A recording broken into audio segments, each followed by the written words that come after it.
Olá, meus caros, vamos tratar na aula de hoje sobre um capítulo interessante da execução por quantia certa contra devedor solvente, especificamente na fase expropriatória, que é o que nós estamos tratando. Então, vamos estudar na aula de hoje sobre a alienação particular enquanto técnica expropriatória. Então, vamos lá, vamos ver as nuances acerca deste instituto. Bom, o primeiro ponto, né? Então, só para a gente relembrar e contextualizar, nós temos algumas técnicas de expropriação. Nós já vimos, né, a adjudicação enquanto técnica expropriatória é uma técnica preferencial, no que tange aos meios de satisfação da execução por quantia. Então, ela ganha primazia logo após a avaliação, abre-se a oportunidade para o credor ou legitimados procederem à adjudicação, como nós já vimos. E não sendo possível, não sendo frutífera, né, ou não logrando êxito a adjudicação, passa-se então a possibilidade da alienação particular. Só lembrando a vocês que a alienação ela pode ser particular ou pública. Né? A alienação pública, nós vamos ver no próximo encontro, ela pode ser presencial ou eletrônica ou online. Então, mas a alienação particular, ela prefere a alienação pública. Então, é justamente disso que nós vamos tratar no estudo de hoje. Né? Ainda no efeito de contextualização, eu defendo a ideia de que nós temos também a penhora de frutos e rendimentos e também a penhora online como técnicas de expropriação. Por quê? Porque nós estamos falando, quando a gente fala em expropriação, nós estamos falando da retirada de um bem ou de um conjunto de bens da esfera de propriedade do devedor, do executado, para transferir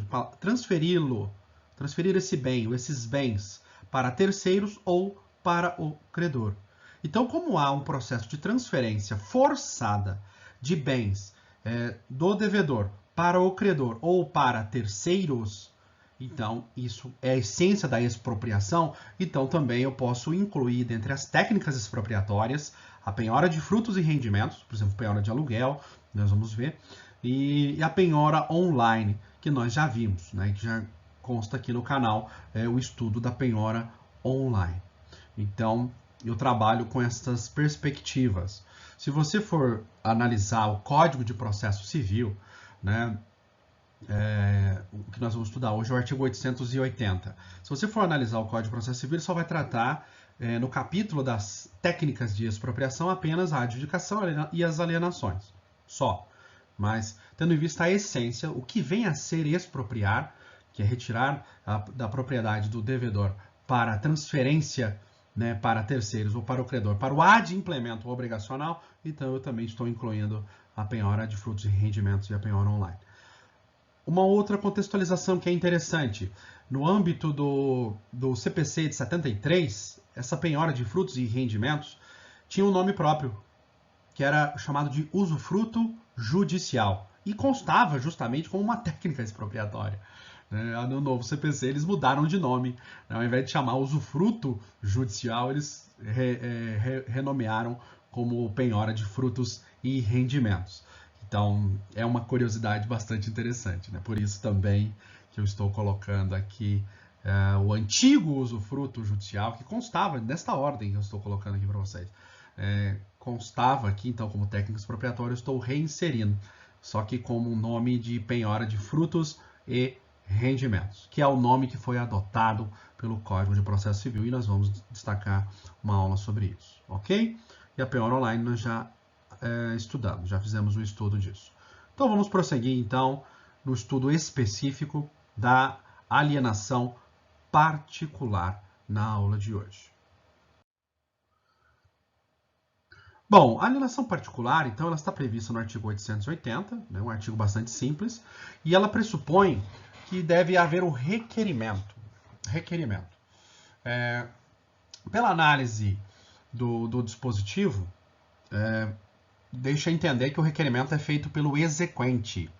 Mas, tendo em vista o princípio da igualdade, tendo em vista a existência do contraditório na execução, e o contraditório se dá em todas as fases executivas, não é de se negar a possibilidade do devedor fazer o requerimento da alienação particular. Até porque, quando é feito um requerimento desses, né, qualquer tipo de requerimento que é feito na execução, deve-se ouvir a parte contrária, né, como imperativo do contraditório. Então, o código falou, o requerimento ele deve ser feito pelo exequente, o credor, mas não podemos fechar as portas para que o devedor também o faça, né? A gente vê vários doutrinadores também defendendo esta ideia, ok?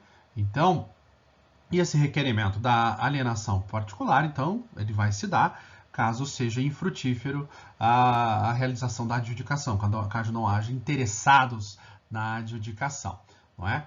E essa falta de interesse é um ponto bastante interessante, é meio óbvio, né? Mas precisa ser enfatizado. Não importa o motivo do fracasso da adjudicação, não importa. Basta que não tenha acontecido a alienação, a adjudicação para que seja possível a alienação particular. Então, esse é um ponto interessante. Com relação ao exequente, nós já comentamos, né? O CPC fala que é o exequente que faz esse requerimento, mas não está vedada a possibilidade do executado ante o princípio do contraditório, ante o princípio da igualdade e também, que eu estou me lembrando aqui, o princípio da menor onerosidade, né? Da menor onerosidade, que é um princípio que protege o devedor, o executado. Então, amparado neste princípio, ele também tem a prerrogativa de fazer o requerimento, ok? Então, esse é o panorama bastante interessante.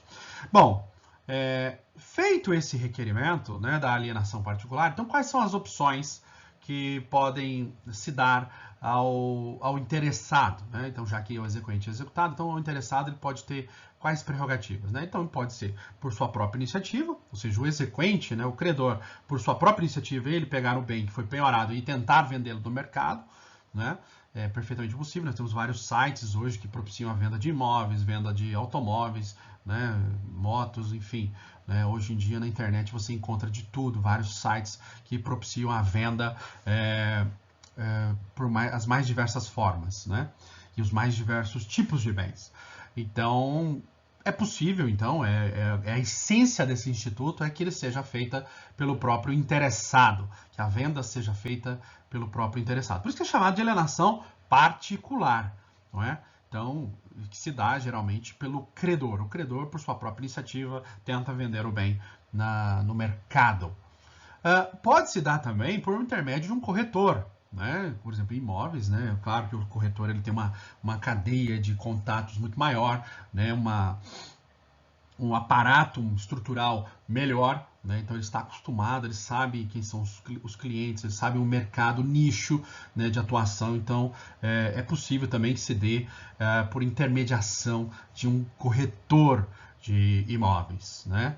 E também um leiloeiro público. Isso aqui é uma novidade bastante interessante, que isso aqui não estava previsto, né, no âmbito legislativo, né, no Código, não estava previsto no Código 73. Isso foi inserido aqui no Código de 2015, né, a possibilidade de você se valer de um leiloeiro público. Que ele é um leiloeiro público, ele é profissional, né, ele tem também todo um aparato que vai propiciar ele fazer a venda de uma diversidade de bens. Então, o leiloeiro público ele só estava previsto no leilão público, na alienação pública, né, ou arrematação.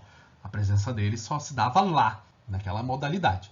Então, agora, com essa introdução no Código de 2015, então também se permite como opção, né, na alienação particular que seja feita, então, esta venda pelo leiloeiro público. Então, vamos prosseguir aqui para a gente analisar mais detalhes sobre isso. Só um detalhe que eu estava esquecendo. Esse leiloeiro não é qualquer um, né? Ele precisa estar previamente cadastrado junto ao banco de dados do judiciário. Então, ele não tem que ser um previamente cadastrado, tá bom? Então, esse é uma prerrogativa até para se manter o controle, né, da rigidez. Então, é bastante interessante essa perspectiva. Bom, uma questão muito interessante que é do âmbito de incidência aqui dessa modalidade de expropriação é que há um controle do magistrado acerca das condições de venda, né? Ou seja, o valor do bem, o prazo de venda, comissão do leiloeiro, né, e tudo. Então isso tudo passa pelo crivo do magistrado. Então que ele vai definir as chamadas condições mínimas, né? Então mínimas. Então não importa, às vezes pode ser que se obtenha valores superiores àqueles estabelecidos, que é o que se busca, né? É o que se espera, né? Mas quando o juiz ele fixa essas condições, então são os patamares mínimos, no qual não é admissível ficar aquém, não é? Por questões óbvias. Então, o que ele vai estabelecer? Ou ele deve estabelecer, então, um prazo para que seja feita a sua venda, né? Uma estimativa, né, de 30 dias, 60 dias, 90 dias, podendo ser, obviamente, pedido a prorrogação, né, do interessado, verificando, olha, as condições de mercado mudaram, imagina aqui o coronavírus, as vendas estão fracas, não está um mercado muito propício, então eu gostaria de requerer a prorrogação. Ok? Então, o prazo ele tem que ser estabelecido. Até para que o interessado, né, que está encarregado de fazer essa venda, ele preste contas. Falar, olha, já deu, amanhã vai dar o prazo estipulado por Vossa Excelência, até hoje eu não consegui vender, né? Então, eu gostaria de solicitar, de requerer a prorrogação desse prazo. Então, é por isso. Forma de publicidade, né? Isso aí vai ser publicado, por exemplo, vai ser feito em outdoor, vai ser feito em anúncio de jornal, vai ser no próprio site da corretora, né? Então, como que vai ser feita essa publicidade, né? Em sites da internet, qual? Então, essas são condições também que devem constar, né, nos elementos, né, nos condicionantes mínimas por parte do magistrado. E ainda o preço mínimo. Aqui tem uma polêmica muito interessante. Bom, no código anterior falava-se que o preço mínimo é o preço da avaliação. Aliás, a avaliação existe justamente para isso, né? É um parâmetro econômico da execução. Então, traçadas a avaliação, né? Feita a avaliação, atribuído o valor àquele bem, então, obviamente, que a venda tem que ser buscada a partir daquele valor. Acontece que esse artigo 880, ele não falou expressamente que o parâmetro econômico é o valor da avaliação. E aí tem doutrinadores que falam, não, mas deveria seguir o valor da avaliação, né, que senão haveria uma expoliação, né, por parte do devedor. Né? Outros falam, olha, como não falou, então tem que seguir pelo menos a regra da alienação pública, né, que o valor não pode ser inferior a 50%. Né? Eu acho um pouco questionável, eu acho que deveria ser o parâmetro ser fixado pelo magistrado, preço mínimo, valor da avaliação, e se tiver alguma outra proposta com valor aproximado, por exemplo, 90% à vista, 95% do valor da avaliação, né? Então que isso seja trazido para os autos e seja em contraditório, seja aprovado pelas partes interessadas, né? Notadamente o devedor, que é o bem dele que está sendo expropriado, até para evitar incidentes no processo, não é? Então, aí é uma questão interpretativa que você tem que ficar atento, ok? E condições de pagamento, né? Por exemplo, o pagamento vai ser à vista ou a prazo, então o juiz ele fixa. Mas olha só, tem que ter uma abertura aqui também. Tem que ter. Então, o interessado, aquele que está responsável pela venda, ele teria que fazer então um leilão, entre aspas, particular e verificar quais são as melhores propostas e trazer, né? Trazer no processo, verificar, olha, esse aqui ofereceu 90%, parcelado, né? Em 3 vezes. Esse outro ofereceu 100%, mas da avaliação, mas parcelado em 10 vezes. E esse outro pagando à vista, só que 80%. Então aí é ouvido os interesses das partes, né? Então nós temos que ter essa abertura no sistema. Porque nós estamos falando de interesses privados, nós estamos falando de mercado, de venda de bens. Então, tem muitas conjunturas, tem muitas variações, né? Então, e nós estamos vendo isso claramente agora, nessa época de Covid-19, né? Coronavírus, o tanto que a conjuntura do mercado mudou de uma hora para outra. Né? O que nós tínhamos em fevereiro de 2020 já mudou tudo em abril e maio. Então, o mercado tá bem volátil, né? Tá bem instável. Então, obviamente, eu acredito que tem que ter essa abertura, essa margem, né, para a questão das condições de pagamento. Então, vai muito aí do bom senso dos envolvidos, né? Especialmente o magistrado, que é o que faz o controle destas condições mínimas. E nós temos sempre que lembrar que a execução se desenvolve, obviamente, no interesse do credor, do exequente, mas nós temos também o princípio da menor onerosidade para o devedor. E a menor onerosidade ela incide em todas as fases, inclusive na fase expropriatória, não é? Então, se você está diante ali de 3 propostas que foram feitas, uma para pagar em 3 vezes, outra para pagar em 10 vezes, outra para pagar à vista, qual é menos onerosa para o devedor? Isso tem que ser sopesado, né?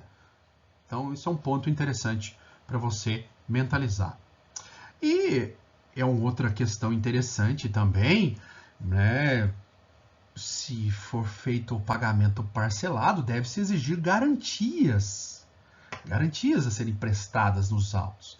Então, isso é um ponto interessante que o magistrado também tem que ficar atento. E, obviamente, você como interessado ali, seja como exequente ou como executado, né, também deve exigir isso, né, a questão das garantias em juízo, para um caso de inadimplemento, né? E, é claro, se for nomeado um corretor, né, ou um leiloeiro, vai ter que ser fixada a chamada comissão de corretagem, que é a remuneração a ser atribuída ali a esse responsável pela venda. Então, isso é um ponto muito interessante.